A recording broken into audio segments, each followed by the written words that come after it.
I think we are ready.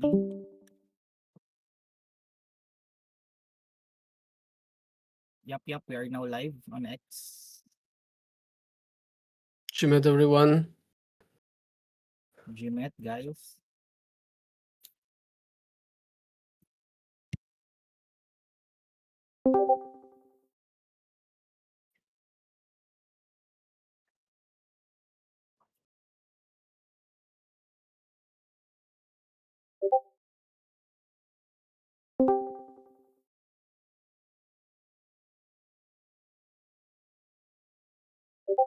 Can you see the chat, Sir Michael, in the side of the screen? Yeah, I can see the chat, the Discord chat. Yep. Should I Maybe some also of look somewhere on X no. or?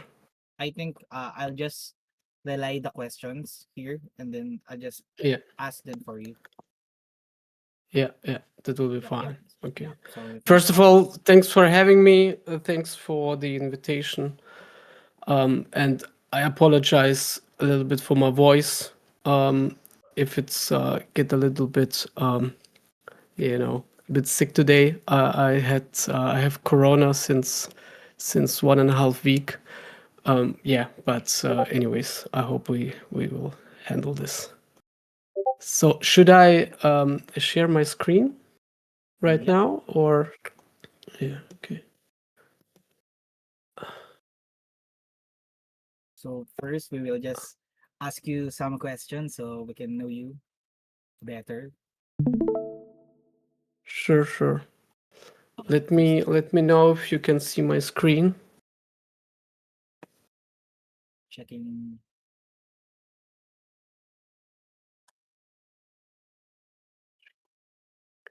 Yes, it's Should be your live screen. right now.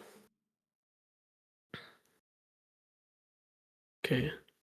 So yeah, you tell me when I should start, or if you have upfront some questions. I can introduce myself if you want. Yeah. So our first question is that how did you first discover Meteora, and what made you fall? What made you go all in as an LP instead of just trading memes or futures? Can you post the question into the chat Okay. because it was a little bit hard to understand. This one.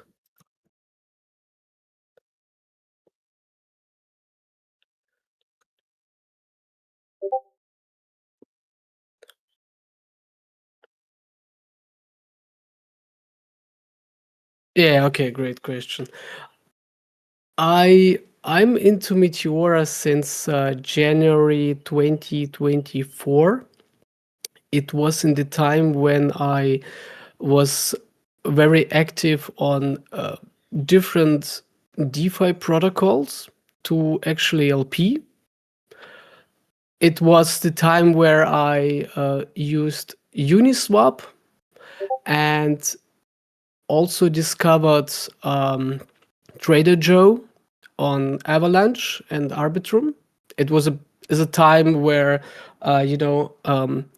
Ethereum and L2s were pretty good for LP, and Uniswap was like my first AMM and LP tool ever.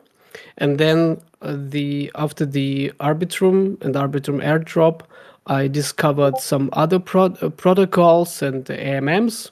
And Trader Joe was the first one that had, I think it was the first one, for me at least, the one with the strategies where you have this bid ask and not only spot. So after that, I researched a little bit more and discovered because I was also a lot of into Solana ecosystem. I discovered Meteora, and I thought that it had everything that I ever discovered in any AMM in one tool. So it had the strategies, it had um, the ranges. It was different, and I liked it. And the fees were insane. So that's why I completely shifted to Meteora in that time, because yeah, it made totally sense for me at that moment. So since then, I just Meteora, LP, Maxi. I withdraw pretty much everything from every protocol since then, and yeah, got completely into Meteora.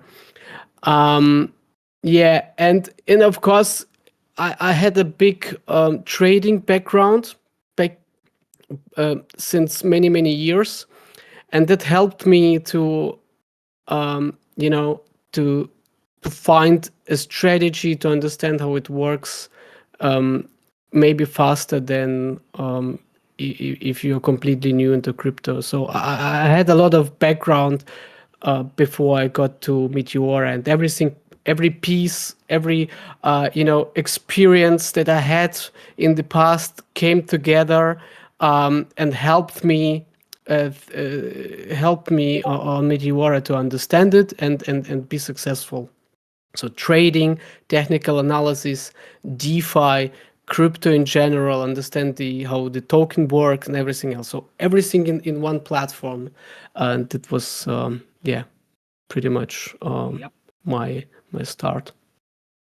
So back in the day, you also tried other protocol like Orca and Region before Meteora, right? I touched Orca just a little bit, just a little bit. It was it was pretty boring, and I used it just for the Sol USDC, Mm-hmm. same as other protocols. I still had some pools and some degen pools, but I had a post back a year ago or something.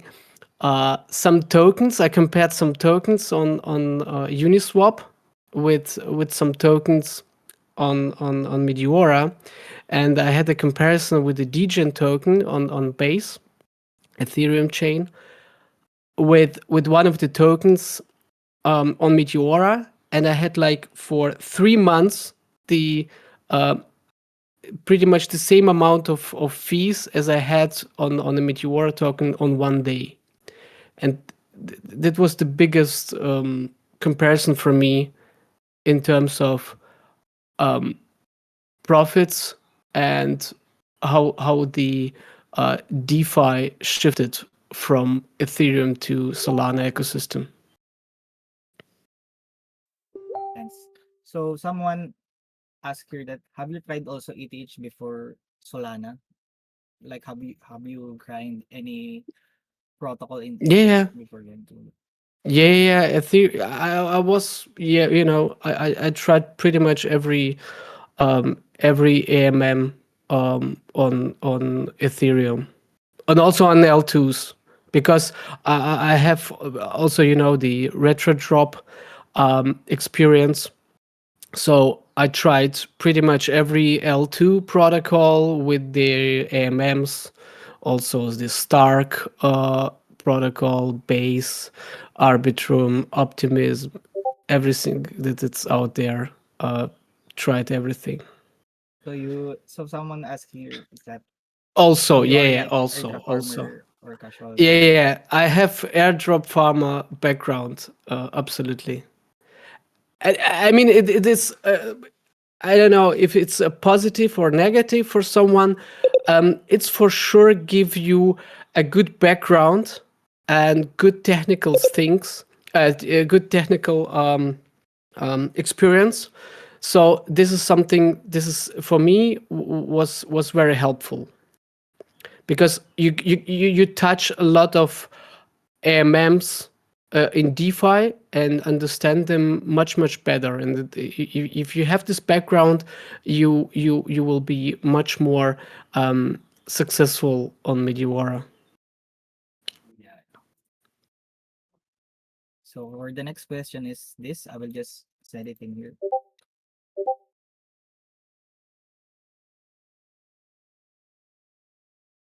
Oh, thank you. I don't know if it's true, but yeah, thanks. Okay.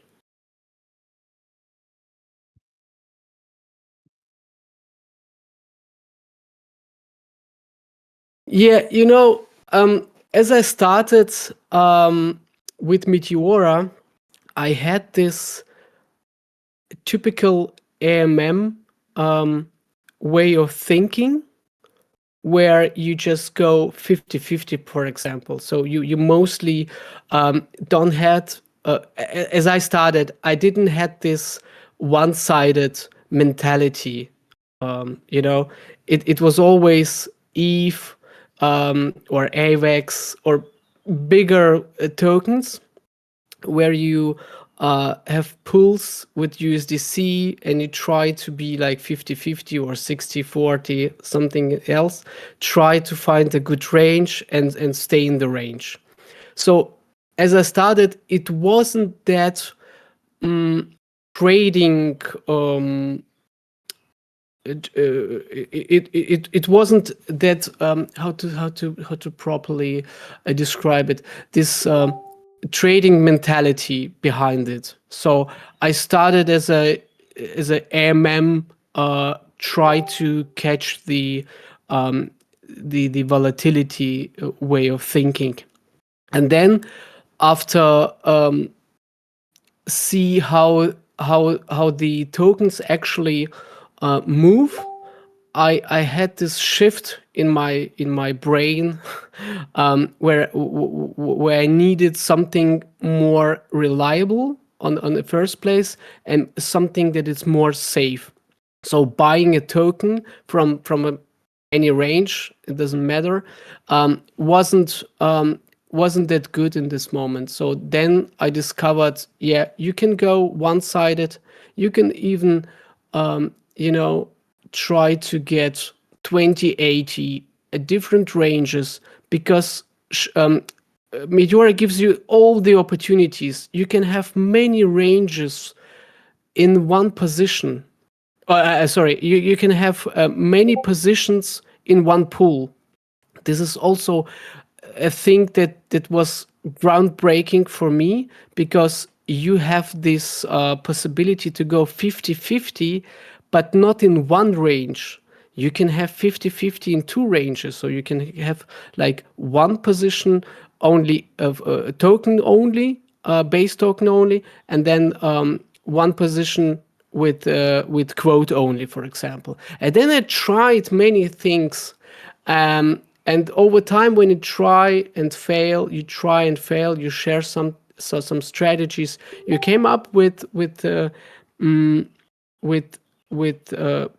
strategies that just show you that they work over time, and then you try to, you know, apply them on all positions and try to be consistent as it can.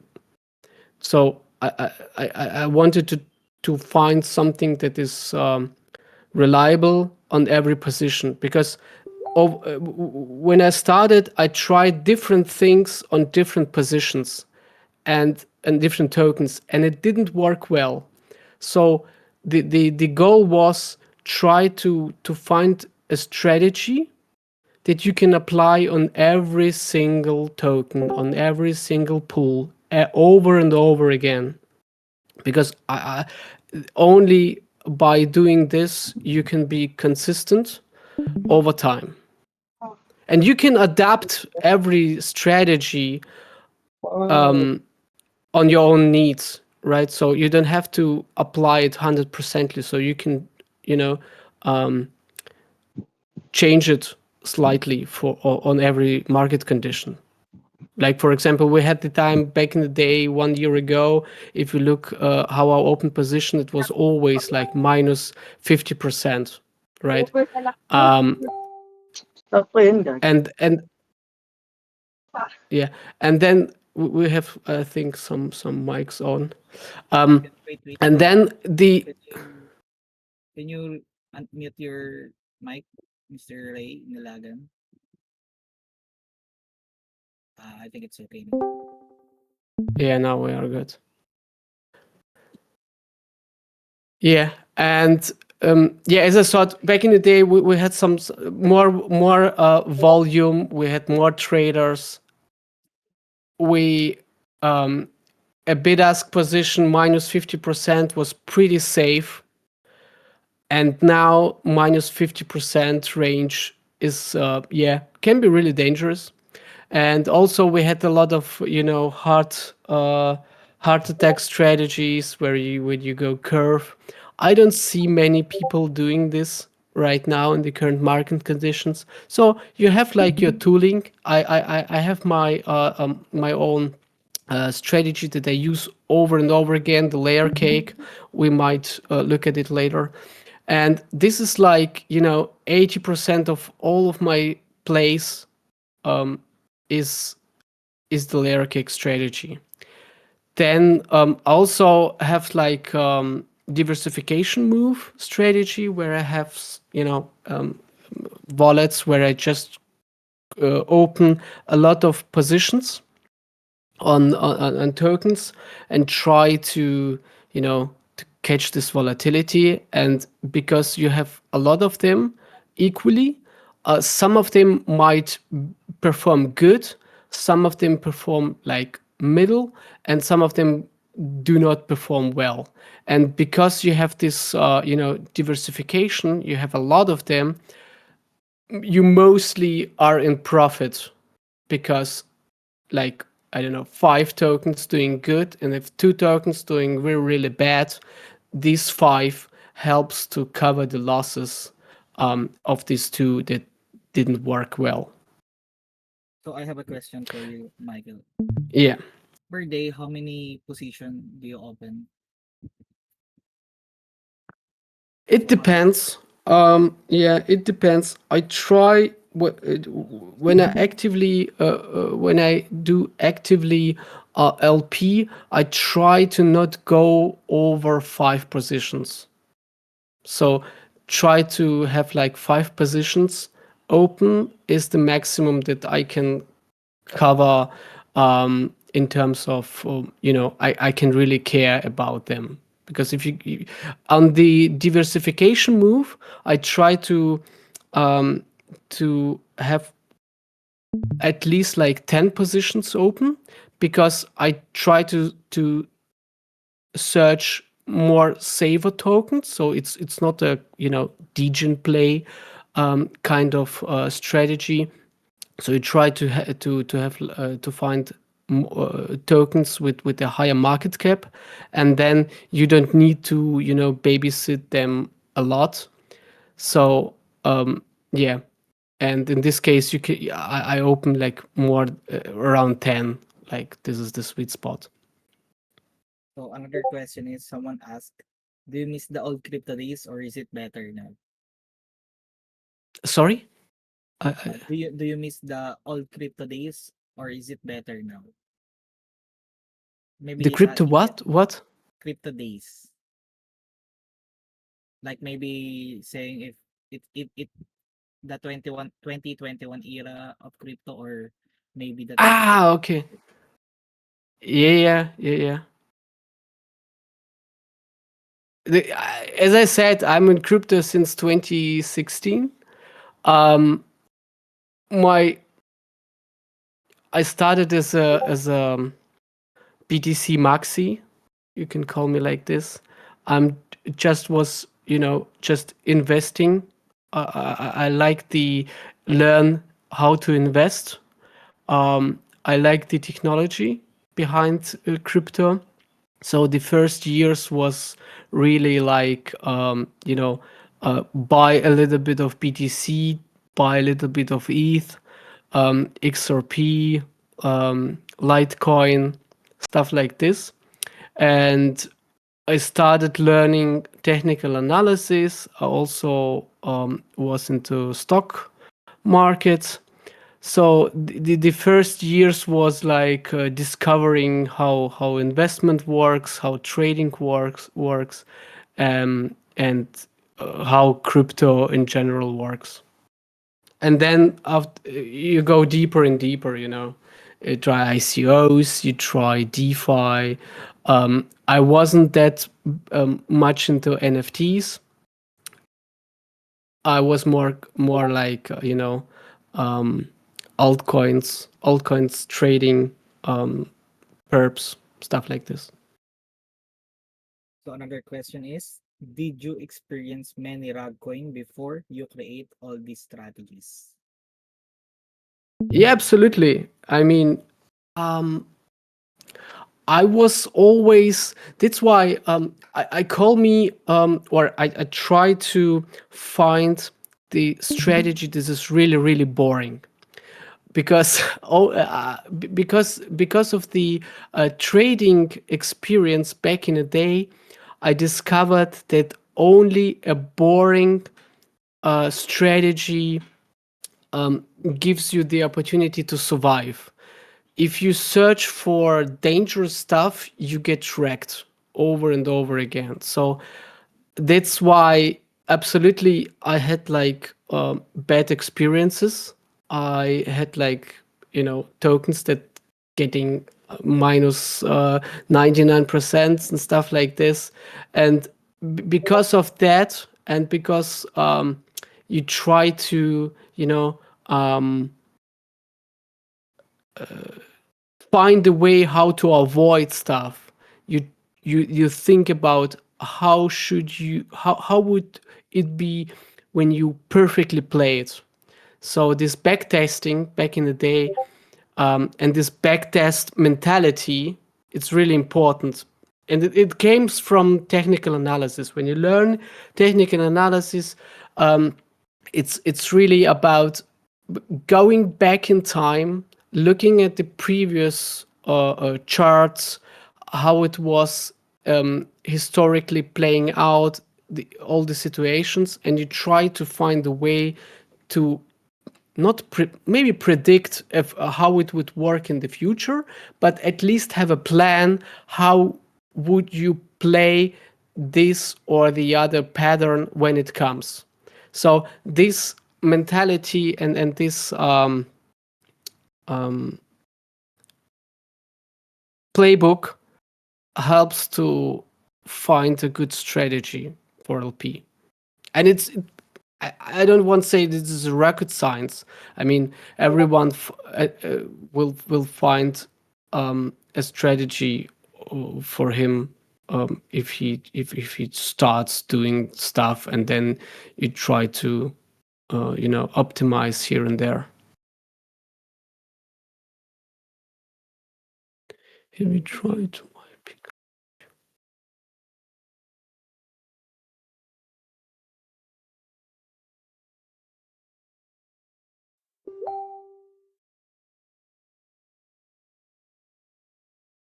What do you mean with tried wiping out your portfolio?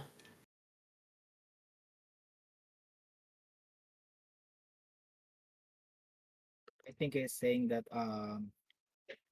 did you already lost everything then start again? Yeah, you mean No, no, you no, no, no, no, no, no, no, no, no, no. Um, I started with a small amount, and my goal was like I'm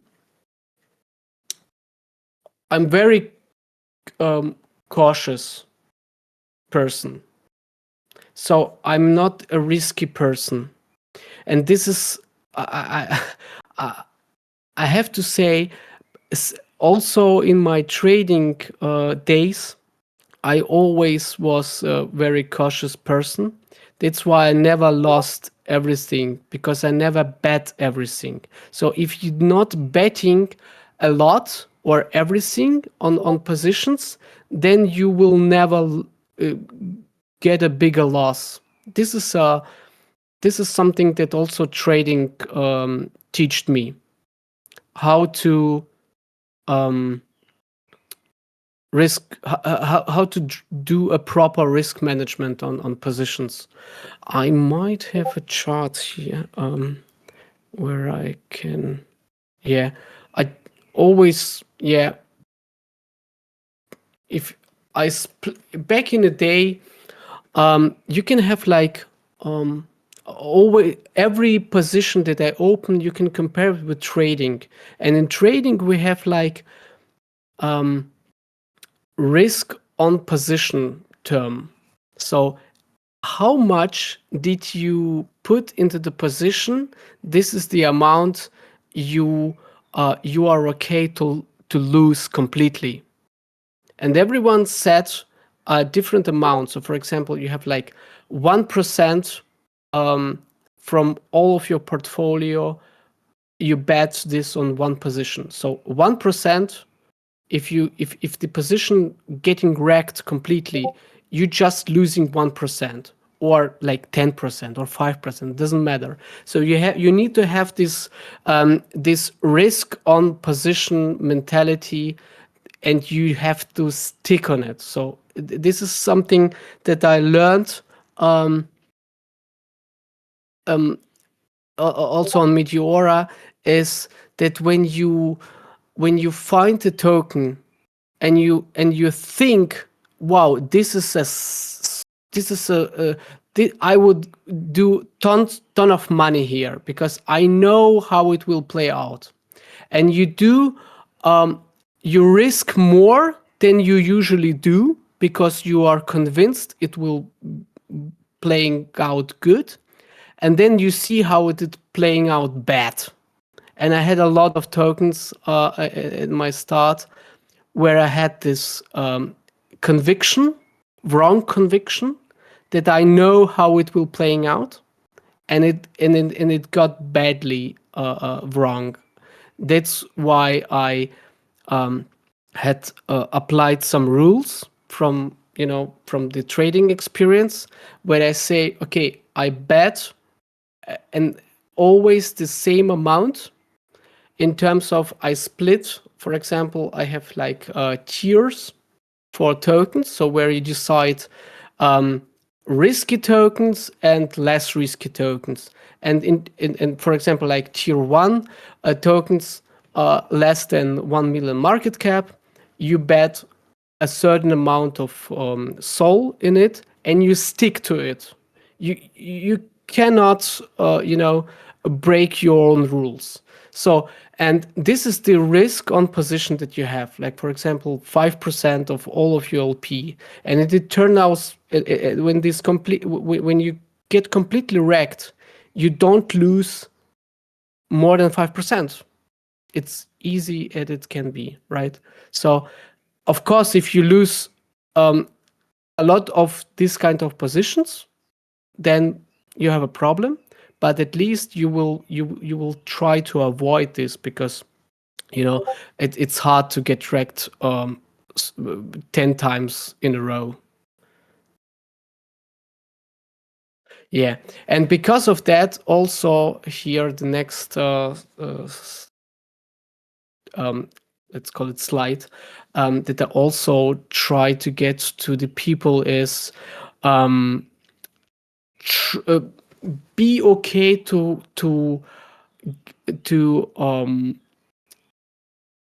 win, to be okay with small wins, because in my opinion, getting 10 times a win with just 1%, it's much better to, as you have like one big win, like 10% or more, it doesn't matter, because 1% win 10 times means you have a strategy. It's just not luck, right? So that means you can focus and repeat and execute it over and over again. And this is it's a skill, it's experience, everything comes together. And if you can apply your strategy and win 10 times in a row, that means you will survive in this market. And if you have like one big win, it means nothing. That you can lose everything of your profit in the next on the next 2 or 3 positions. And this is something where people begin to be greedy. This is also what I learned over time. I was greedy and I was not cautious sometime.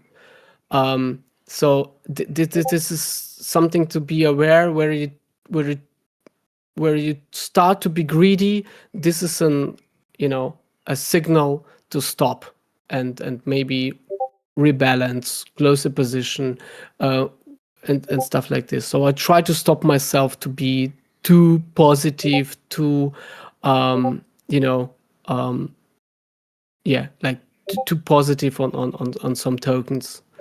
So when I see, okay, I think that will be playing out good, I stop myself and think, okay, I need to rebalance here because it might be too dangerous. Yeah, I do adjust it because this is the layer cake strategy. It's all about also adjusting. So we can.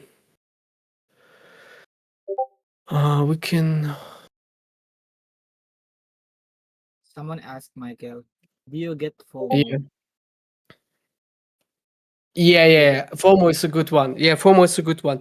Um, this is um, this is also what I had back in the day when you have like stuff like fear. You fear and you close your position too early, and then you see how after some minutes or an hour or something else, you see how it pump, and then you FOMO. I shouldn't close the position on EL, on impermanent loss. I should wait. This is very dangerous because when you apply this, that means you will stay greedy, or you will have wrong conviction on the next tokens, and it will for sure going not that well as you wished it would. So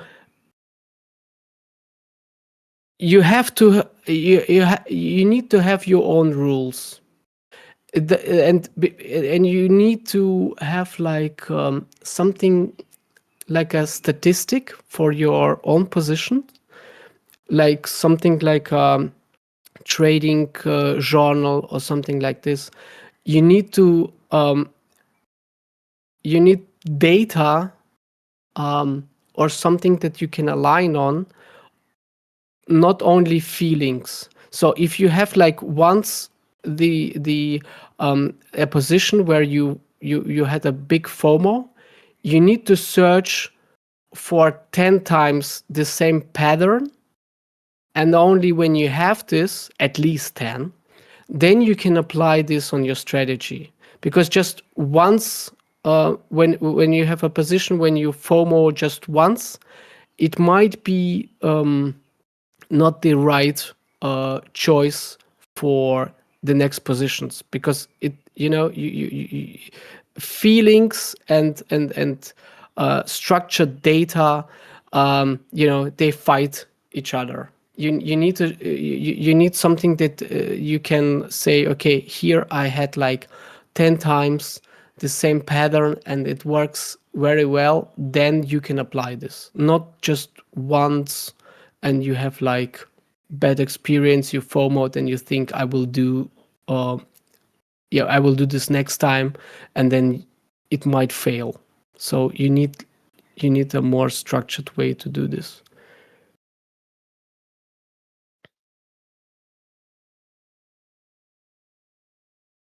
So, additional question is, based on your portfolio on your screen, are you a bid ask Maxi or spot or curve? Yeah, I'm a bid ask, one-sided bid ask Maxi. Yeah, I try to avoid, because maybe I can zoom here a little bit. Um, Sorry. So as I said, I can let me highlight this. Some of the things, my views. So I'm a one-sided bid ask Maxi most of the time. I do sometimes spot, for sure, but this is a really really small amount of positions where I do this. So I mostly do bid ask. regardless how good I feel about the token. And this is something that is that I said before, to have some rules for yourself. Not the feeling should guide you through your through your journey. It's always some rules, and I apply these rules. I stick to them, even though I see I can profit even more by going spot. I just avoid this because I apply these rules to myself. So this is something personal, and something risk related. Okay, and I don't want to force everyone to go the one or the other way. And I also don't want to decide each time when I see a position, when I see a token, should I go spot? Should I go bid ask? It's too much. Because I do pretty much the same stuff over and over again. I don't want to think about stuff that, not worth of it. That's why I have my rules. So first thing, one-sided bid ask Maxi for sure, most of the time. Technical analysis beats everything else.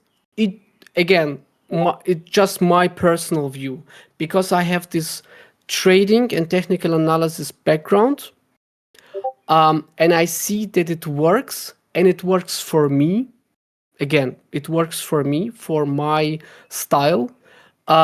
That's why I think the technical analysis, even on LP, even on meme tokens, even on smaller time frames, works for me. I do, and I understand this.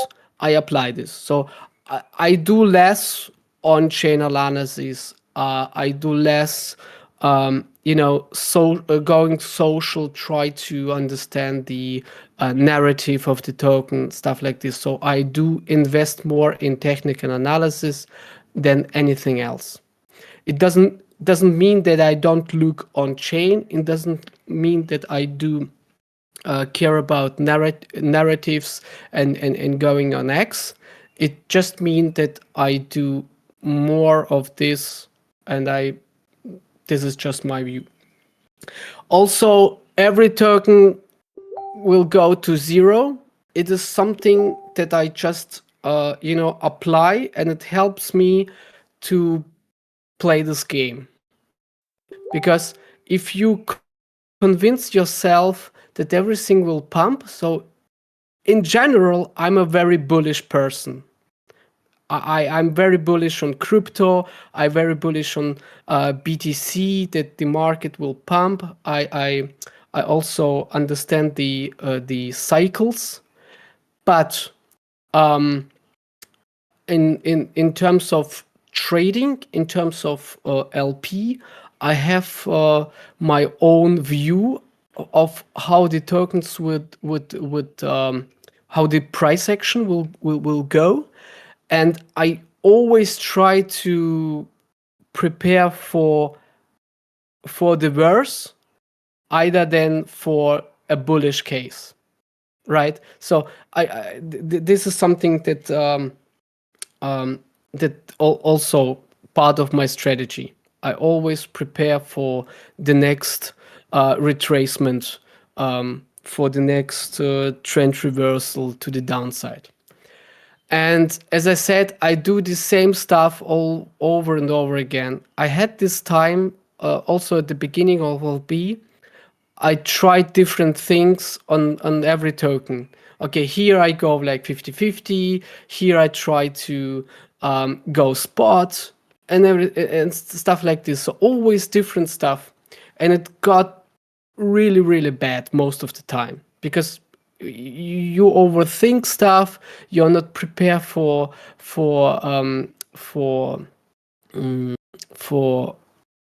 you convince yourself it is bullish or it is bearish, and then you might fail each time, because it's always like 50-50.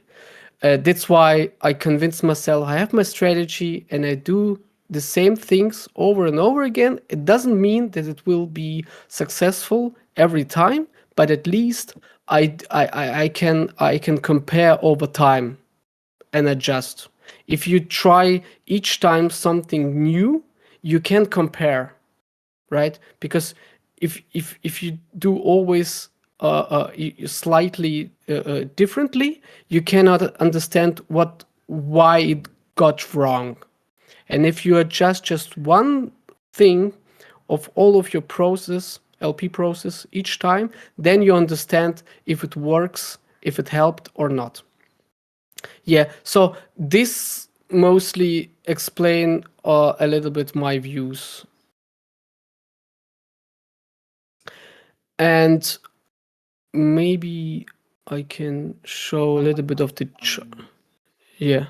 Michael. What's the difference of one side bid ask versus one side spot? Why do you love the one side bid ask? Maybe just asking.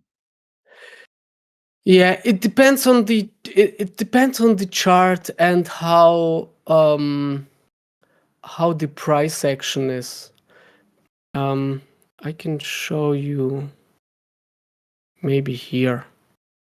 Maybe before I answer this, um, should I just explain my views on my um, what kind of chart I like or not? Doesn't make sense. Okay, bro. You can first do that. So spot works well on tokens where you have a lot of support and the token stays in the range for longer. Or also when it stays on the upper range for quite a while, then spot is great. If you go if you if you uh, if you go spot every time and you have a token that goes like it goes up and then it crashes, right? It doesn't help you if when you go spot. It only helps you when it have like a good support and resistance, when it goes longer on your upper range, when it goes for longer to um, uh, sideways, then spot is great. But if it had a stronger downtrend, you will feel you will have like bad badly you have like emotions that came because you will have a bigger impairment loss when the price action moving a lot and you see this impermanent loss, you might struggle and close your positions. So it's more like mental health thing in my opinion. That's why I love to have like bid ask. It's it gives you less profit most of the time, but it's um, for your mental it's much better. This is how I feel about this.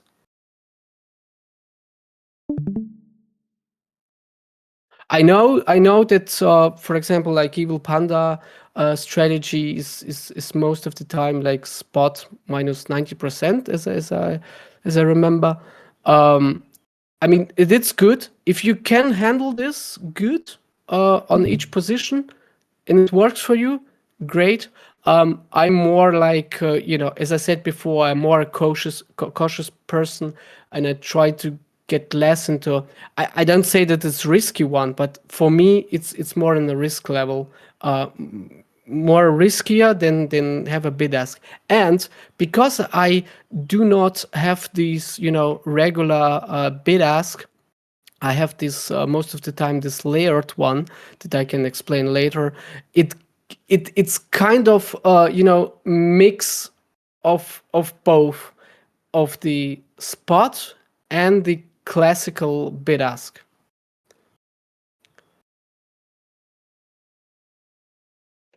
I hope I answered the question somehow. Bro, your patience is really good, huh?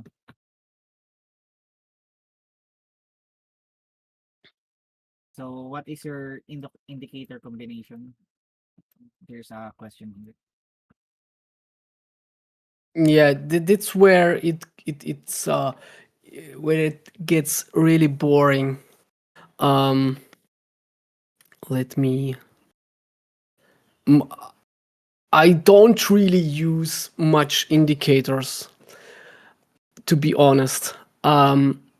The only indicator that I really use over and over again is the RSI, the classical RSI, and I mostly stick to three things, or maybe more. First, trend of the token. So if you have, I like the uptrend token as a starting point. So I try to find a token that is pretty fresh and it goes from the trend perspective up. So we see like higher highs where the high gets higher as the previous one and the previous lows getting higher as the one before. Then we speak in technical analysis, we speak about an uptrend. And this is something that I try to, to place these trend lines here to understand the overall direction. And this helps me to understand the chart. So this is the chart that I'm looking for. Next thing that I do apply here is the trend reversal to understand when is the actual trend reversal, because you have some early warnings, and one of the early warnings is when the high is not getting a new high. When you see here, and I'm here at the 15 minutes chart, we see here we have this higher high from this one. So it's always the one compared to the one before. And if you compare here, this high here, this one, it got not higher than the previous one. So this is the first warning for me that it might, so the uptrend might be stop here. So this is the first warning. The next warning that I apply here, that is where the RSI comes in, is I just I just go to the indicators and type RSI, and that's it. I do not make any changes to it. And if you see here, what I'm searching for is a so-called bearish divergence. How does it looks like? You see we have these peaks here, right? We have these highs here. And if you have this trend line here that I somehow apply, we have this channel, right? And when you see here, it always gets higher, right? So it goes, we have this line here. So it's going up. But if you look at the RSI here, you have the same peaks here. You have these lows and the highs, but when you discover that the peaks, these highs here, getting lower each time when on the chart it's getting higher, then we speak about bearish divergence. And this is a second signal for me about the trend reversal coming, because it means for me the trend is getting weak. The price chart go up, but the RSI shows me that the buyers and getting lower, getting weaker. And most of the time, this is you have this early warning here when the high is not updated, it's equal, and combined with the RSI, I try to catch this and open a position. So it's just a warn. It's just a a signal for me to open a position. And I mostly at the current market I do create a bid ask minus 73%, and this is how I play this. So open this position and try to catch this downside move. And in this, I use then the support and resistance. Just as simple as it is, because I have this chart here and I see that we have a great levels here for support and resistance. Maybe I do this a little bit.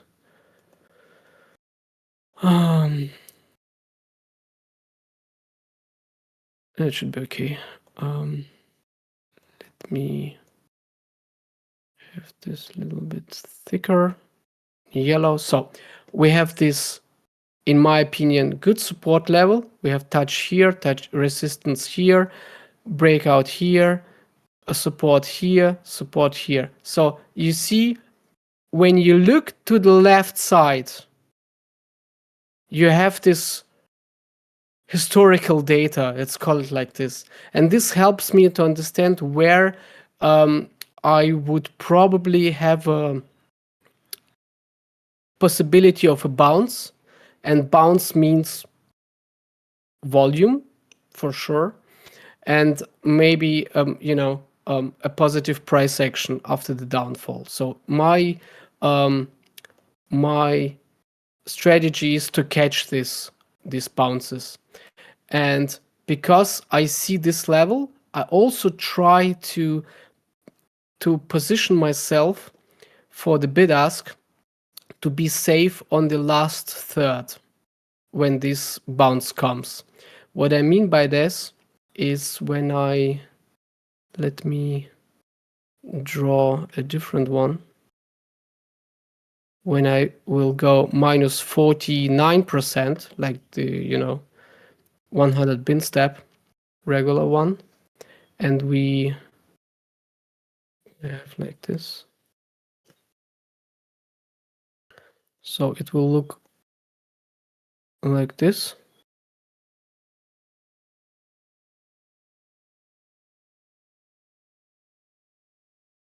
Sorry. Now here we go.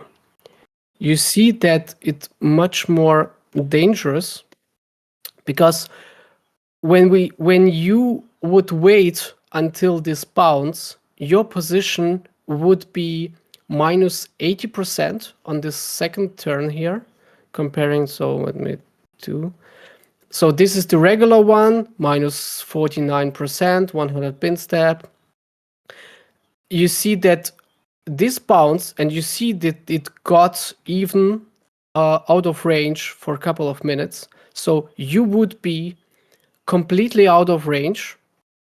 You would have a bigger impermanent loss for quite a while, even though you are convinced that you have this big support level, right? So, and this is what I meant before, this this mentality and this feelings that you have in this position. I don't need this. It would mean more profit for sure. If you wait this bounce, you would profit on one even more, and if you got like spots, much more than that, as you would in the second one. But it just my way how to handle it. And maybe here I can explain it even more what I mean with I try to have these sections for every position. You have this green one, the orange one, and the red one. And it just means that you will have no problems when the price got in this section, right? So this is what we want. We want this volatility. We want this move down. But we also have our feelings. And this is why I try to hide the last third, so this one, the red one, right, under a support level. if it's possible, again, if it's possible, most of the time I try this, and because we have on Meteora, we have the possibility to go like -80, -90, doesn't matter. But I try to double the bin steps. That's why I choose -74, because the doubles the amount of the bin steps, like 69 to 140, or like 70 to 140, just doubling, and it's always minus 73, sorry. And so the goal is to hide maybe a little bit more or less, so it doesn't need to be exact values. So you see here it covered, so this level covering it. And when the price goes like for a certain amount of time like sideways, I'm good. I mean, I would be in profit. If the price goes up, I can then close my position and go out, save the fee, sell the fees, and so on. Or I just go like the layer cake. I try to catch this bounce, prepare with the second layer that I usually open. So the layer cake, if we already here. So when the price goes like this, it stays here. We have a moment when the price go to the level where you have a little bit of impermanent loss. So you still like 50% in the range, but you don't have much profit because there's not much, volatility, volume, not much fees. But you have the conviction that the price will bounce and that you need to stay a little bit longer to have some profits. And this is the pain point. I call it pain point of this position. This is the 50% of the whole range. And what I do then, I do not close my first position, that it might be in a slightly loss. I just open a new one from this. I open the same position, -73%, as my backup. Let me draw it here. So this will be like this, -73%. And from here, when I open it from here, that will be -73%. So we have like, I take it to the side. So we have like, this will be more accurate when I do it like this. So this will be the perfect layer cake. So we go from here to here. So this would be the setup. So let's imagine I do not have this position. So this would be the first position. So I'll try to catch the top, right? So this because this is part of the strategy. Try to catch the top. It doesn't need to be as accurate as like completely here or a little bit less down. It doesn't matter. So you try to catch the top. You try to have your last third covered by a support level. And when the price comes to this level, from this support level, I open a new position.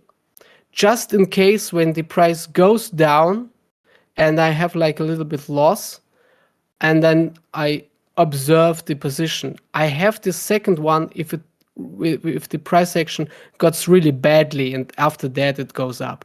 This helps me to cover it because I would probably have a bigger impermanent loss on my first position, and this will maybe dangerous for me, and I would love to close it and stuff like this to run away, and then I would FOMO when it goes up. So this is why I call it like a backup position. And when I see this bounce from here, I would close the first position probably, or stay a little bit when I see, okay, we have the much bigger support level here. As you see here, we have a lot of bounces, for example, here. That could be a good level where it stays for longer until it breaks it down And as I mentioned before, I always convinced that the price will end up somewhere here. It's just a matter of time. On some tokens where you have like a good structure here, it means that the price action will stay longer in these ranges. It will take more time until it goes down. And when you have like, let me look. When you have like price action like here, maybe this is not the best. Yeah, it could be a good let me find quickly. Yeah, maybe here. This is a good one. When you have like price action like here, and let me also switch to 15 minutes. So when you see chart like this, you don't have this structure here on the left side. You don't have this longer up move with where it's built this support and resistance levels. So that's why when I see something like this, it means the angle, I call it the angle of the up move, will probably apply how sharp it will go down. So if we would have like much longer and level like angle like here, more support levels, rejections and so on, then it will go not that quickly to the downside. But when you see like this, yeah, probably it will go down really, really harsh. And then you have, and then you would use every bounce as your exit point, right? So if I would open the position minus 73, most of the time the 50% or this support level will be this one. It's a small one. We can call it, I call it like a small support level, doesn't matter. Most of the time, 50% of the whole range in the middle, you will have a bounce. And you wait for it and you try to catch it. You don't, again, you will probably not catch the top, but what I do then is I have this level here where we saw the first bounce. This is something that I apply on the chart. This is the future resistance level for me. So when the price goes below this level, this becomes resistance level. And when the price got to this level, this is my exit point. So that's why most of the time I will exit here in this area. Will probably miss sometimes the top here, but it helps me. And I'm also looking most of the time also here for any kind of divergency. So as you see here, we have, maybe I can switch then maybe in 5 minutes chart. You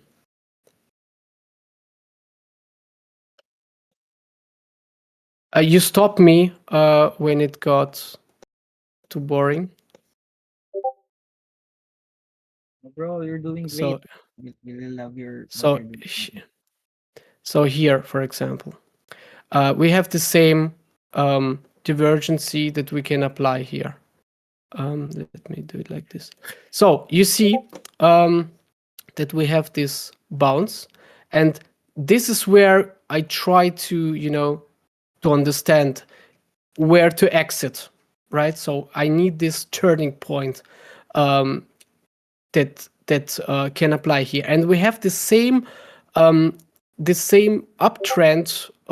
that we had before, right? So we have like it goes up, up, up, lower, lower, lower.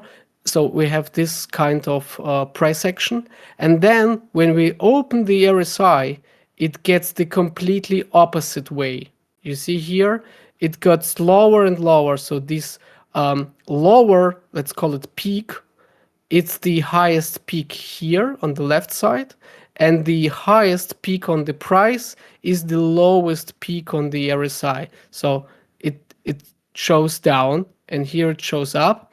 And even though this price action is bearish, so it's imply the price will turn down. We will see a trend reversal combined with the RSI bearish divergence. I try to guess the exit point. So I would probably see it here. So this would be my exit point because it got here a bearish divergence, and I again do not know exactly when it will go and break this level. I do not guess, so I try to see this situation, and when I trading it, when I sitting in front of the monitor, I probably will exit it here.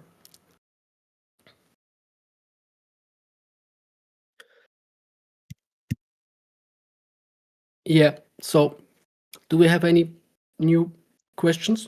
Hi, I take some can you water. hear me? Can I butt in? I just have a question. I About the mhm. exit strat you showed there. Let's say you entered on a 15-minute strat and 15 minutes time frame, and you have your technical analysis on the 15 minutes time frame. And when it's time to exit, do you check the same 15-minute time frame, or do you check the lower time frame? I go one stick on the lower, so 15 minutes. Try to find the exit point. I go to 5 minutes, and when 5 minutes is my base, then I go to 1 minute. Because sometimes we have different kind of charts. Like here, for example, 5 minutes is a good approach, or 15 minutes. We have some charts where we would need to go higher, like 1 hour chart, for example, and to try to guess the exit point, I will then from 1 hour I will go for 15 minutes.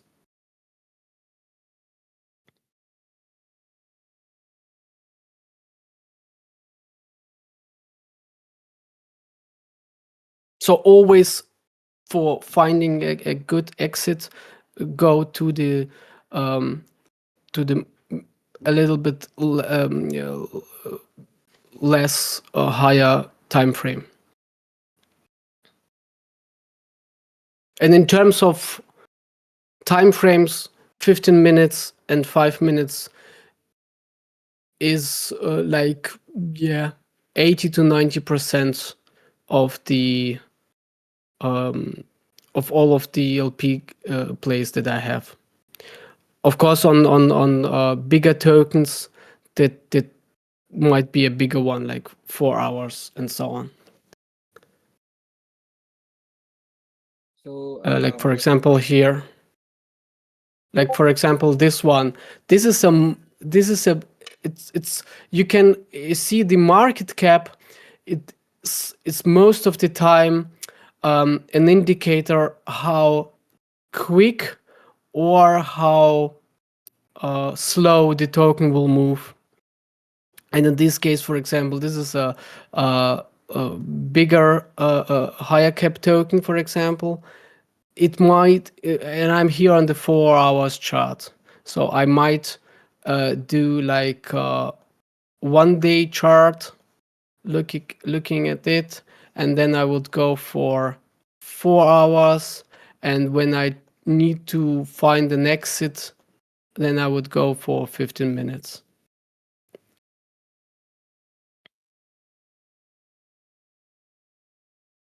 do you LP in weekends or Sunday? Do you do LPs on weekends? Yeah, this is a good question. I actually, most of the time I do. I know why you asking. It's I had the time where of course on weekends we have like less volatility, we have less volume, less people trade and stuff like this. I hadn't bad experience lately, to be honest, on weekends.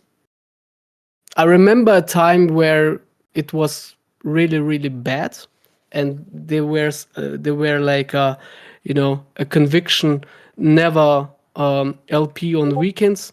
But what I try, of course, a degen play on weekends might be dangerous in general. So if you're new to LP, try to avoid this. It's also maybe related to the risk level on the token, so and your own experience. So in general, I would suggest to avoid degen plays on weekends for sure. But if it's a slow cook one, it's a higher market cap one, and you are in the range on the upper level of your range, then I would stick to it. Because you can farm this volatility when everyone you know exit the pool, you might be the one who can profit from it. But in general, try to touch some grass on weekends. Any advice, Michael, when you have a losing streak? Sorry. Any advice on people who experience losing streak, like many losses? Yeah, absolutely, absolutely. You need to understand. You need to, and that's why, again, if you do the same things over and over again, if you have a strategy, if you have some rules, and you have like tokens where you're getting wrecked every time, then try to understand what you do wrong. Maybe the token selection, maybe the exit points.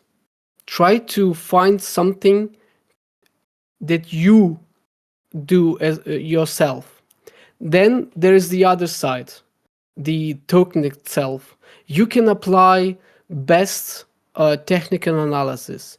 You can apply best on-chain analysis. You look at the best social analysis. You see, wow, the token is on hype. This is the best dev on earth that launched the coin. We have great volume, and then something happens that you cannot control, right? The dev sells his back. The project getting hacked, the wallet of this we had this token. How was it the name where somebody asked in the comments for some funds, and he this bot that controlled this token send it like 20 That's the lab star. 20. That's the lab star. Yeah, yeah. You can control it, right? So there's a certain stuff that you can analyze and can do better, and some stuff you just can't. So try to to not be too harsh with yourself, because sometimes you cannot control. But anyways, if you have a streak, a bad streak, try to lower your entries. You need it's like sports. When you have a team, or you play, I don't know, I play tennis. When I have like many bad games, or in soccer, when a team loses a lot of games, the moral of the team getting bad, and they lose against teams they even would play much better, but the morality of the team is bad. It doesn't mean that they're not skilled. And then when they win, they have this conviction again, and then they have the opposite trick where they win. It's most of the time it's in your head. And don't try to overthink, don't try to overdo a lot of stuff, because when you see a bad streak, then you try to change everything. You try to change the strategy, the risk levels, and if you are what I really do not suggest is try to when you try to go more risky just to cover the losses. This is a way to lose all of your portfolio when you try to after some bad positions, you try to cut your losses and go all in and try to getting it back. I would not avoid this. I would avoid this. So try to stick to your strategy and maybe take some pause. You can just sometimes it's maybe market related. We have we have this this waves in the market when we had like runners, great volume, and then everything wiping out, and we have like bad rackish tokens.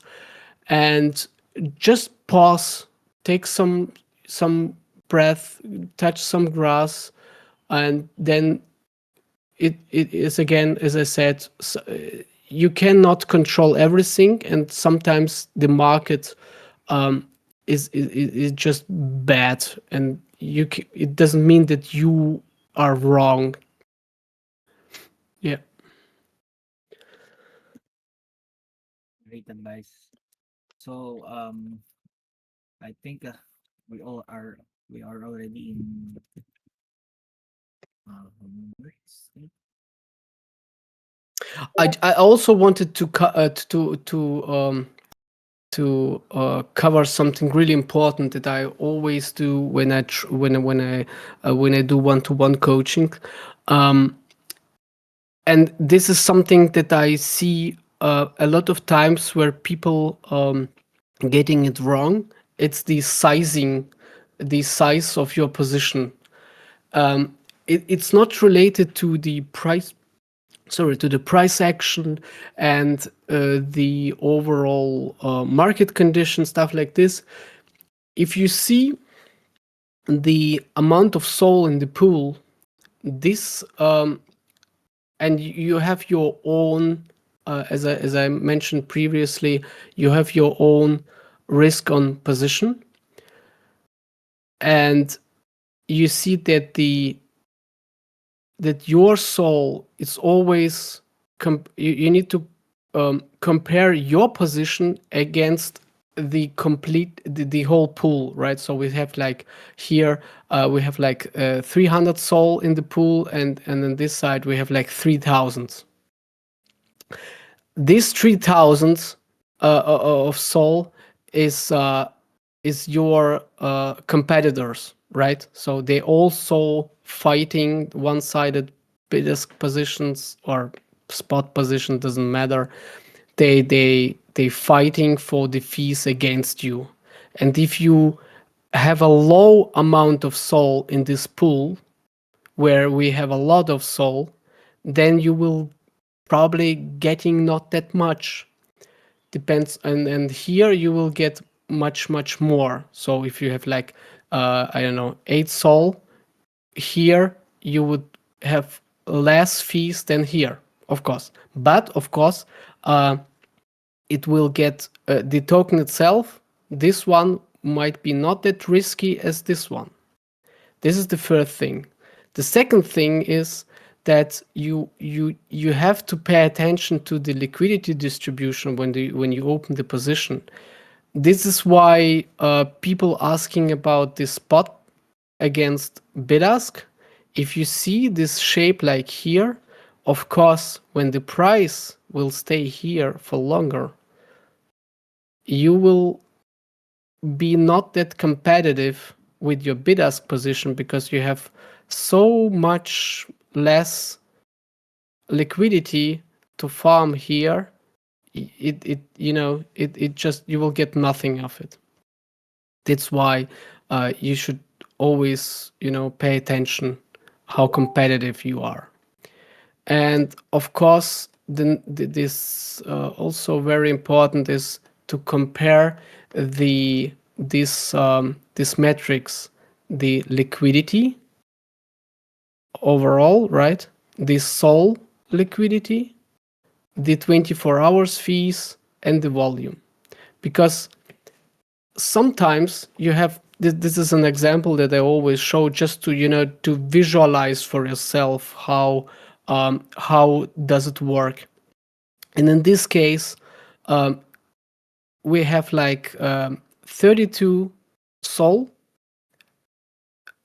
We have pretty much the same price action. You see it here. But we are at loss when the position is around 80% of the range. We are here on the left side, we are in loss. And on this token, we are at the same range, pretty much the same price action, right? We have like here the breakout. We have like also here very, very similar. Also the same time frame. But we have we have pretty much the same amount of volume that it was generated. We have like 800k here and 700k here, but we have much less competitors, right? We have like only 300, and here we have like 2500. So the volume to TVL is much better on this side, and this is why at the same range, at the same level, we have profit here, and here we have the same amount of loss. So if you are playing with a small amount of SOL, pay attention to this, because this will be an indicator for you if you would earn a lot or not, if you are competitive or not in this position. And with a small amount of SOL, you might search for tokens that might be a little bit riskier, but where you have less competitors. And if you have a much more amount of SOL, then you could, searching and taking pools with more amount of SOL, because you can be competitive there. Because with of course, when you go like 8 SOL here and 8 SOL here, this might be riskier, because this would probably could be a riskier token, because it has less TVL and much lower market cap. And when the market cap is lower, then the risks increasing, right? So they are higher than on the higher market cap tokens. In general, there's of course details here where sometimes a high market cap still risky, and it's not the real indicator. But just to summarize this.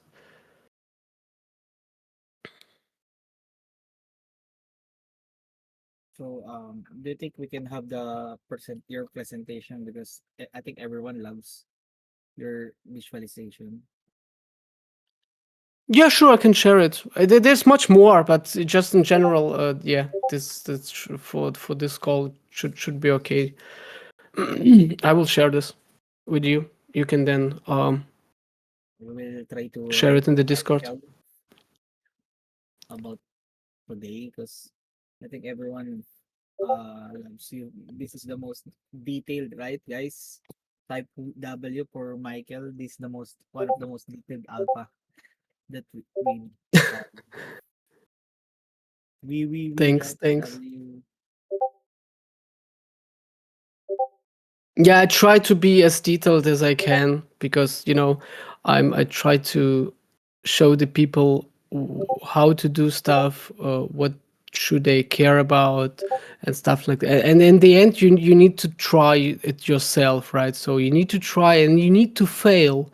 This is something I also want to tell. To fail is part of the game, right? It's your educational fee that you pay, because sometimes I see people, they start, they fail, and they, of course, this is nothing. It's to fail, it's not good for your motivation, of course, but you need to find something or someone who helps you to getting up again and try it again. Because when you begin with LP, you will probably fail a lot of times, and then over time you will have more experience through this failing, right?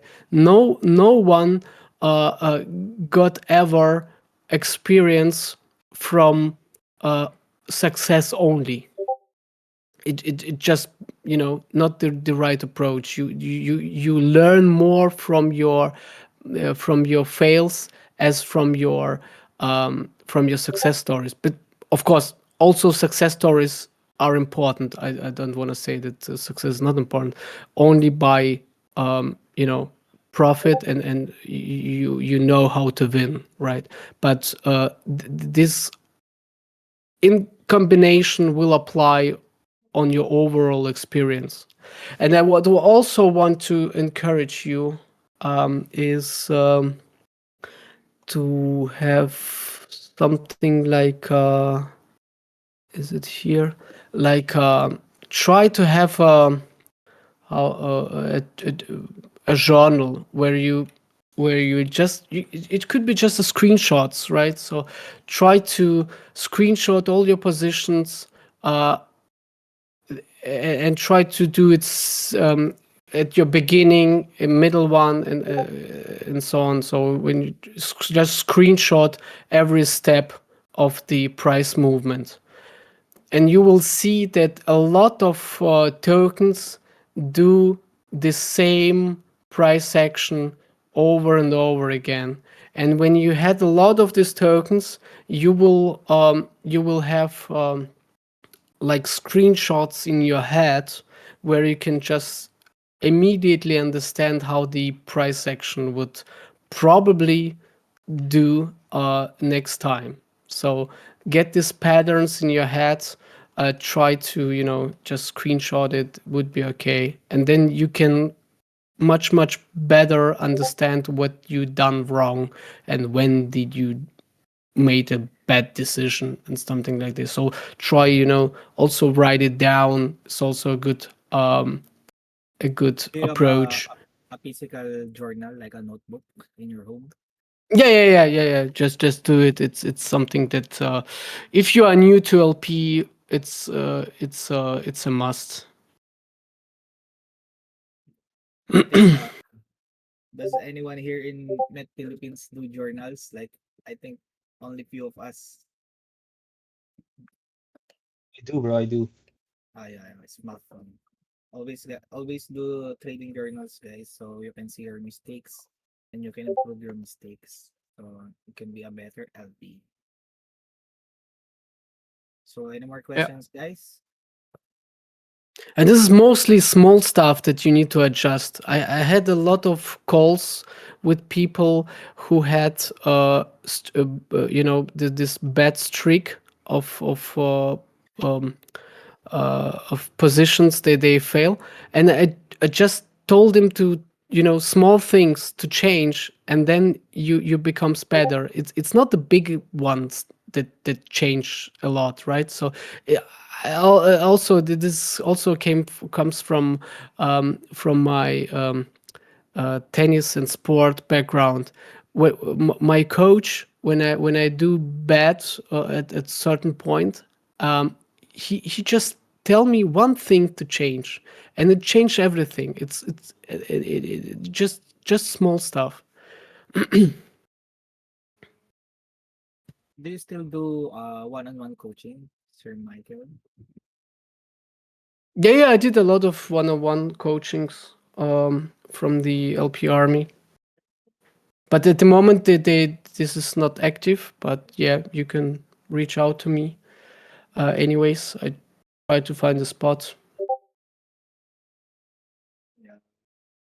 So people are saying this that uh, the the the alpha today is overwhelming, but 100% educational, very detailed and clean explanation. Yeah, yeah. I think they will love it. Also, they're saying that I hope that they can have a one-on-one coaching session with you. Someone is saying that. Yeah, but not every, not all of you right now. Sorry, we then I have like 20 DMs. Wow, that's a lot. Don't worry, guys. We will create an article about the alpha today, so we can, make it easier for you. Yeah, they're saying so many DMs, 20 DMs, bro. How can you handle that? No, I just to avoid this. It is this is not. I didn't got it yet. I just not to say people that they DM me for one-on-one coaching. That's what I wanted to mention. Maybe the LP army will open the form again, and then you can apply. Make sure that you guys uh fill up the form fast, so you can request Michael Yeah. as your coach. Yeah. Oh, we have 479 viewers in X. That's a lot. Is that for you? Yeah, I hope you got some interesting stuff. As I said, um, sometimes it's the boring alpha what matters the most. So yeah, You guys want Michael again in our next alpha? I think everyone wants you again to be back. Type W, guys. yeah. That I is just also to mention. Just also to mention that the winner is not the one who finds the 100x token. The winner is the one who can write every token and get out with profits in most of them. So don't try to catch the token or find the way to find a token that gives you a lot of profit just once. Just try to have your strategy applied, your token selection right, and then getting out most of the time with small profits. Don't chase to the big profits at all especially when you're at the beginning. there new opportunities every day. You don't need to chase. Yeah, there's opportunities every day. Absolutely. And small wins compound over time will grow your portfolio. So in the future, someone asks, do you want to go in the Philippines one day? Do I what? They're saying if you want to go here in the Philippines someday. Yeah, absolutely. Philippines is a place where I never been. Yeah. So it's on my list for sure. You're from Germany, right? Right? I living in Germany, right? It's like winter there or summer. No, it's very it's we have a good weather right now, so it's sunny again. The winter is over.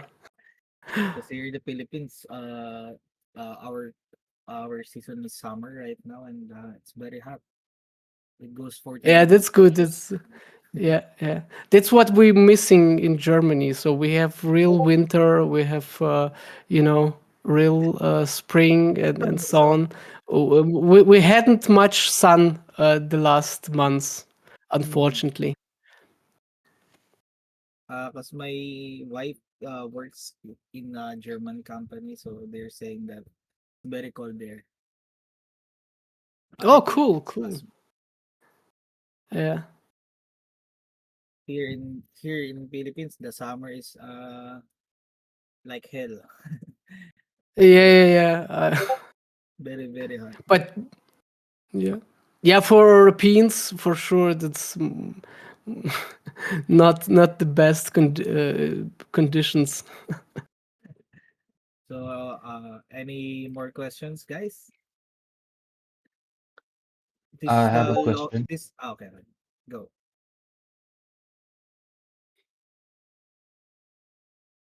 Um, Michael,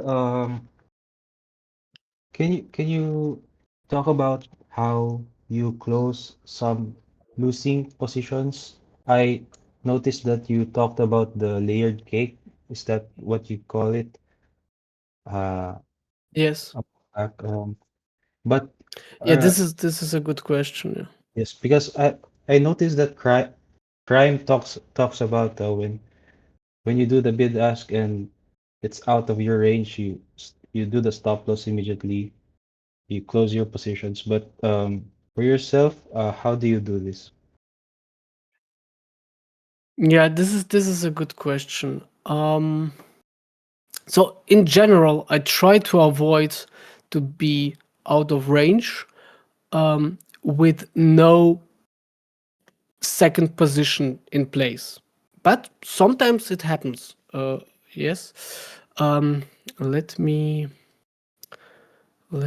draw, or wait a second. I have something prepared for it. I thought. Yeah.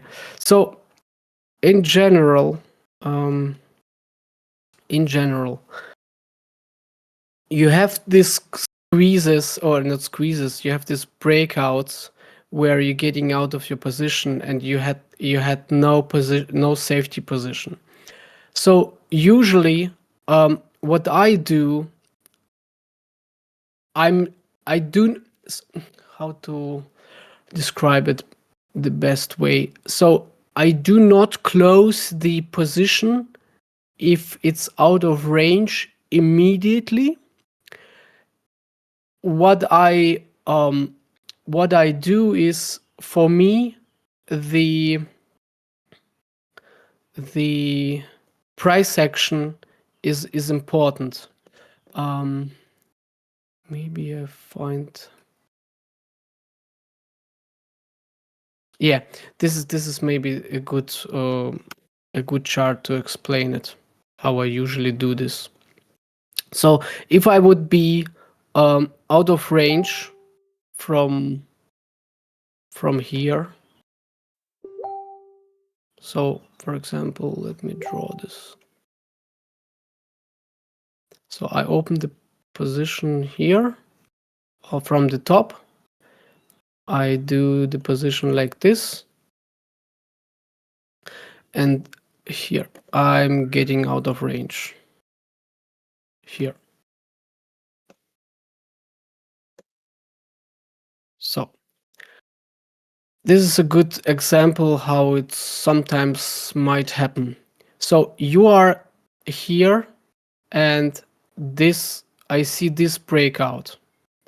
I might miss this red candle here, right? What I look at as next is this level, this one, and this is a good level. So I would draw here a support line for sure. And when I see that the price breaks any support, and doesn't matter if it's a trend line or a horizontal support like here, I understand from my experience, and again, it's maybe not applicable for every position, but in general, I wait until the price going back to retest. This is what we call retest, when the price uh, comes to the level again in this case from the bottom to the upside. It tries to to test these levels to go higher, but it fails. So this is the level, this is the point where I would close the position. And of course, there is a risk that I will not be at the chart, and this might be going down like here. It got up, but this is a pain point where you probably would close the position. So I try to find an exit point as a retest. Of course, what I mostly do is I create, in this case, this second position for this case. So this is my preparation for it. And if I would have no position here and I see that the token is really a mess, I also would look at the market cap, and considering that 200k market cap, it becomes dangerous. I would probably just close and cut the loss here without a new position, because this new position is of course a new risk that you need to handle.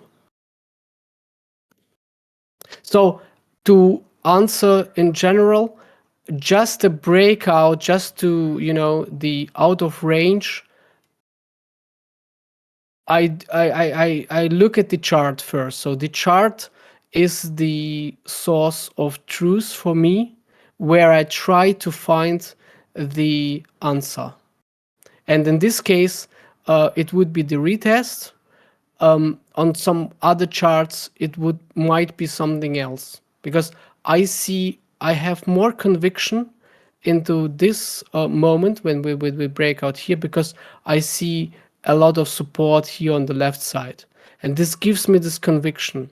But in this case, you have this squeeze here, you have this V form reversal that might be dangerous. And I mean, in this case, when you would wait, it turns out good, and you will probably have FOMO. And this is why this is a good situation to describe FOMO. You close it here, and then after some hours, it goes and pump like to infinity. So, but I would probably close this here, and I would be okay when it pump and cut the loss. I would run out with some loss, and this is okay for me. I will not FOMO, and this is the important thing here, not to FOMO on these situations, because sometimes you have the same situation like here, you exit it here, and it goes like this. So this is not that common, this pump.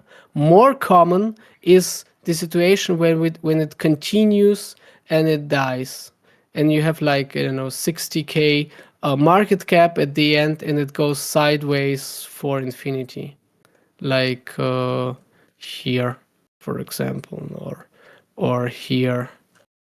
Not here. I have some examples. Is it this one? Yeah, I think this might be the one. Well, yeah, like this, and it goes like this. So it depends. It might pump, might not pump the chart. And also important, if it happens at the beginning, or when it trading for 2 days and more. The longer it trades, the higher the chance it will not pump anymore. So if you see this big pump here, the chance that from here that it will pump from here again or to here becomes lower. That's why I do not like entering the charts where it already pumped multiple times. So this is the pump 1, this is pump 2. We had here a third pump, much lower one, right? So the chances are pretty low that we'll see like a big bump when you need this bump. My conviction will be very, very low. So don't. It's a good advice that Crime have. Don't be cutting losses is part of the game. Even though you have then a new pump and you FOMO.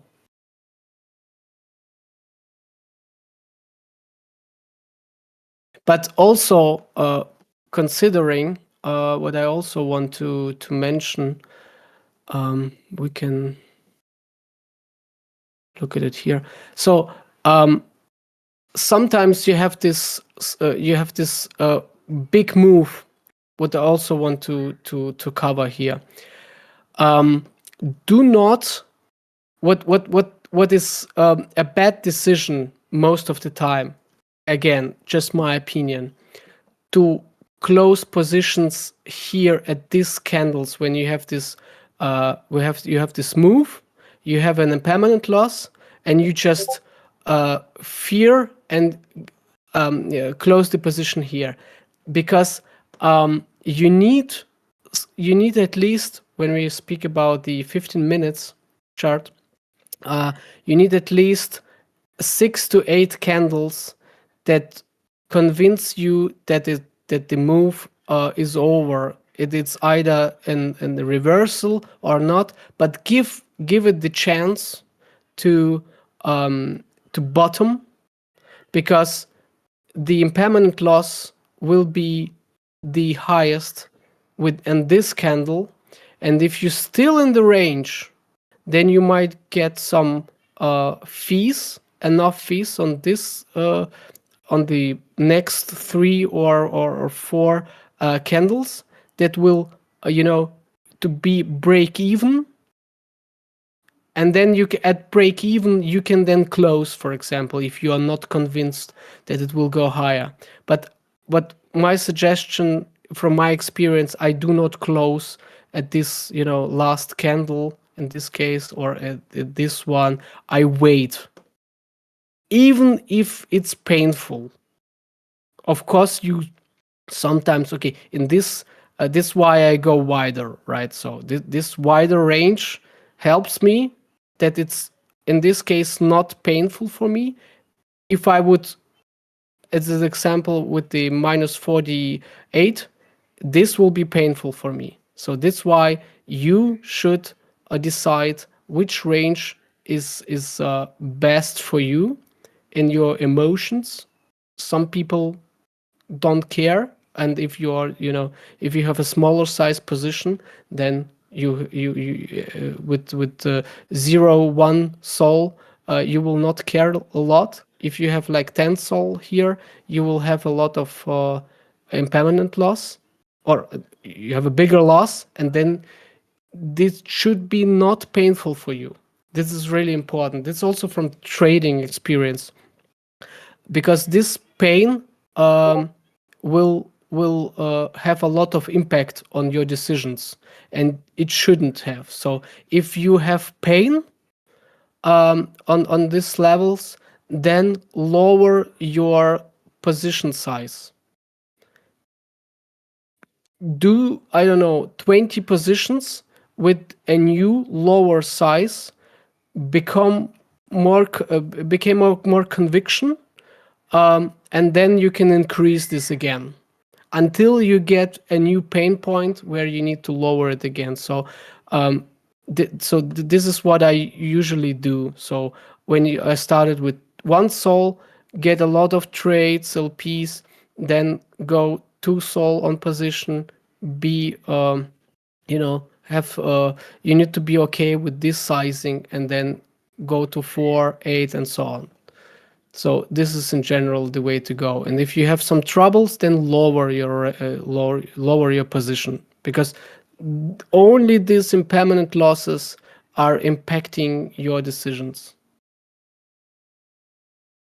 not anything else, because we don't want to lose, right? So we are here to profit, and if you see losses, then you have this fear that it will be much more a bigger loss, and then you cut it running out, and this is a bad thing. Yeah, I have also a chart or table here, so the exit strategy. So because sometimes I cannot give you an exact answer on certain points. You need more data to considering if you need to exit a position. It could be based on time, volatility, lower market cap, decreasing liquidity. These are some signals that might be important for your decision. So not only just I have an impermanent loss, based on chart that showed you before. So look for some space. Do you have some space in your position?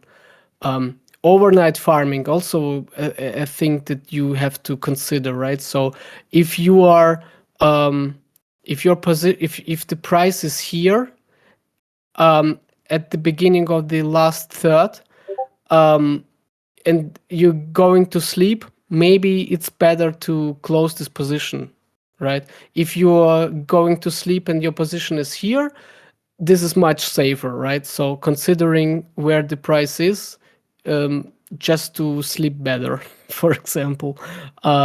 This overnight farmings at the last year was insane. At the moment is more dangerous, for example.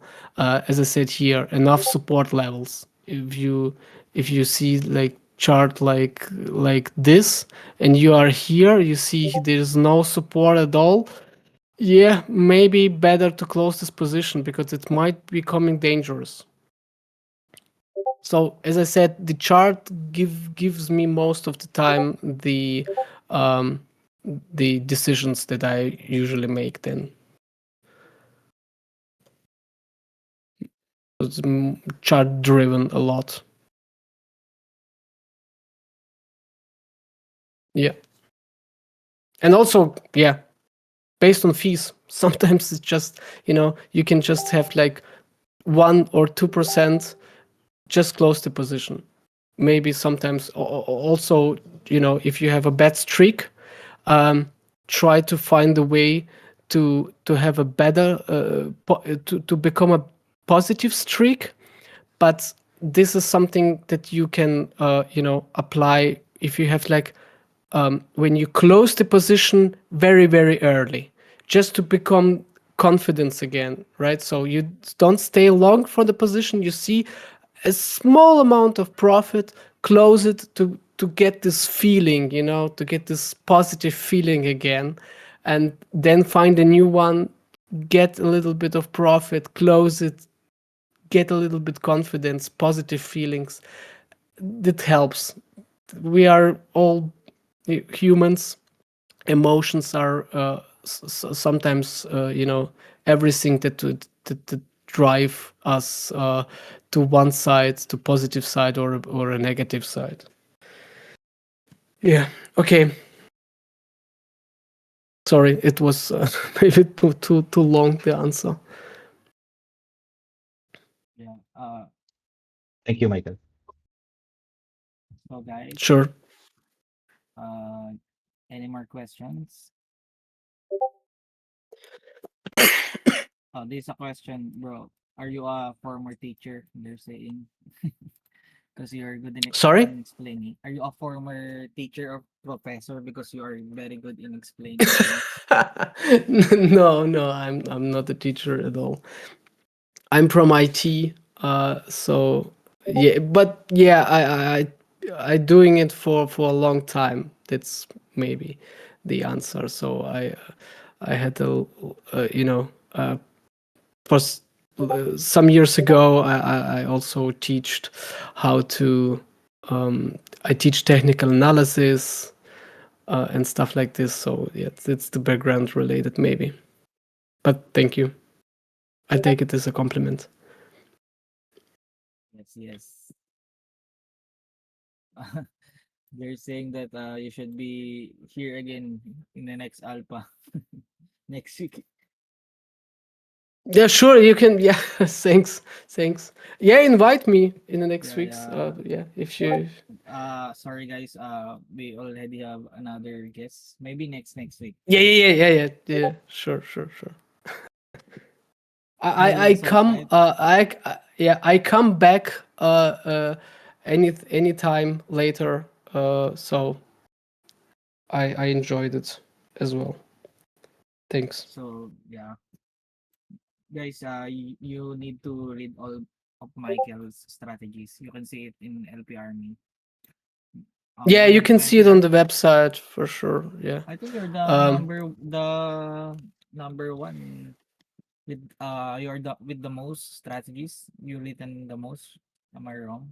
Yeah, I don't know if I have the most strategies, but yeah, you can. I oh Yeah, I also have a YouTube channel, so you can also look there. is that a Um, German language or English? Only English. I do. See, I you're mean, number one. on YouTube, I do English. Um, Here the Meteora Club Yeah. YouTube channel. You can look at this. Also, deep dives are some good strategies. Yeah, you can find some helpful videos, I hope. So tomorrow is Sunday, guys. You should watch all of this. From the first video Yeah, until this the one, last. yeah, So we're great. also having our first academy. So maybe we can is it okay if we can watch some of your strategy and show it to the community in our first academy? Absolutely, go for it. I'm here to help. I'm these all strategies and videos are only here to help LPs to be more profitable, to be better. I only do it for the community. Yes, sir. So I Yeah. think this I have one last question for you. For the Pinoy LPs that is watching here right now, what's one piece of advice you wish you knew when you started?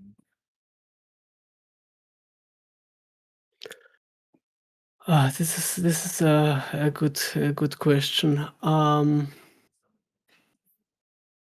Let me think about. Um,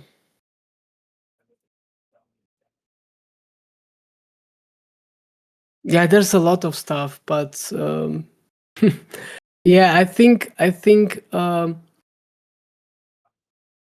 that every token prepare for the worst, hope for the best, prepare for the worst. I think overall this is the the the thing that helped me um, the most, I would say. Regardless the stuff like technical analysis, going one-sided, and anything else, um, because every token goes to zero. So this is kind of mentality that you have to apply just to get up and running. Because if you are too positive, the market will break you.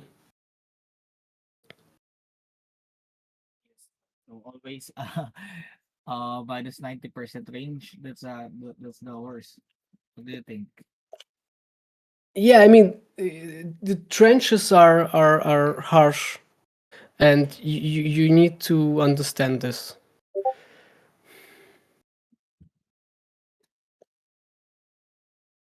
Because sometimes you go to you go on X, you see these positive um, tweets with the positive PNL, Mm-hmm.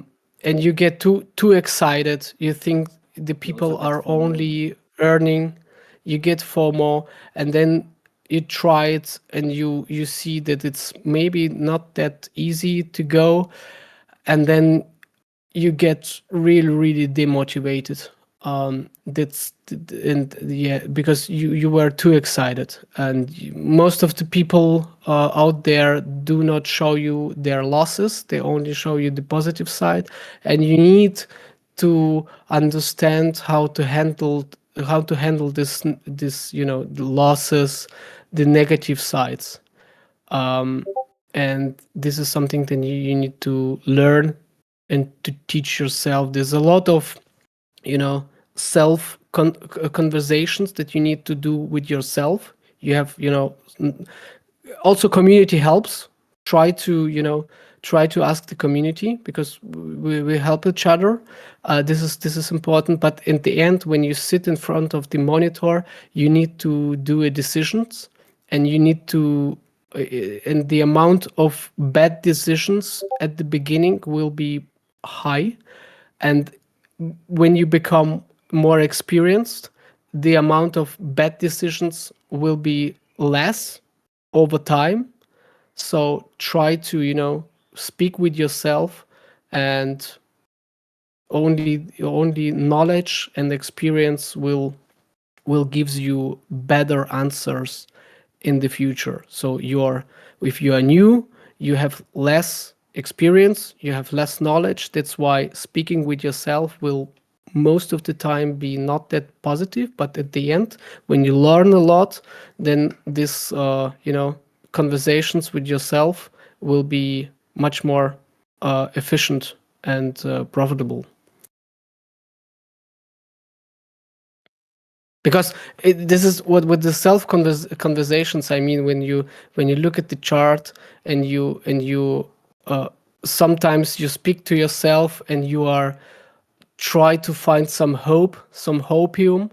And when you speak to yourself, and your other you say, let's stay in the position, let's hope for the pump, that probably will turn out bad. So try to apply some rules where your other you, when you speak with yourself, say to you, no, let's cut the loss. Let's prepare for the worst. Will be much better, in my experience, as when you try to be as bullish as you can, and always try to convince yourself to stay and hope for the best.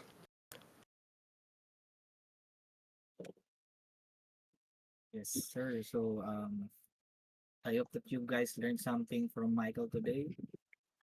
Uh, type W chat for Michael. Thanks, guys. It was a pleasure. And yeah, Bro, this is the let's most enjoy. beautiful And presentation of all time. yeah, It's like a yeah. Okay. college, you presenting like a professor, a real professor, Uh, professor. okay, Good, okay. right? Thanks. Good, It good. was just a small piece, to be honest. Yeah, but I thanks a lot. That you are positive. Guys, if you Thanks. haven't followed Michael in X, I will put his X here. So any links that you wanted to promote, Michael, you want to share it in here in the chat. No, just everything that I have is on X. So yeah, give me a follow. This one, guys. Um, yeah. So I try to put out Don't worry, Michael. We will integrate your X strategies. profile here in the Discord. So every time you post a tweet, the community will sure support you. Oh, thanks. Yeah. That means a lot. Thanks. Yeah, I try to support you as a community as well. Thank you so much. Have a enjoy your weekend. That's Yeah, all touch some for grass, Michael. guys. Yeah, take some breath from LP. It's much more important than any knowledge that you will get. Okay. Thanks, Thank you, guys, Michael. and Thank see you. you. See you. See Yeah. you next Bye. time.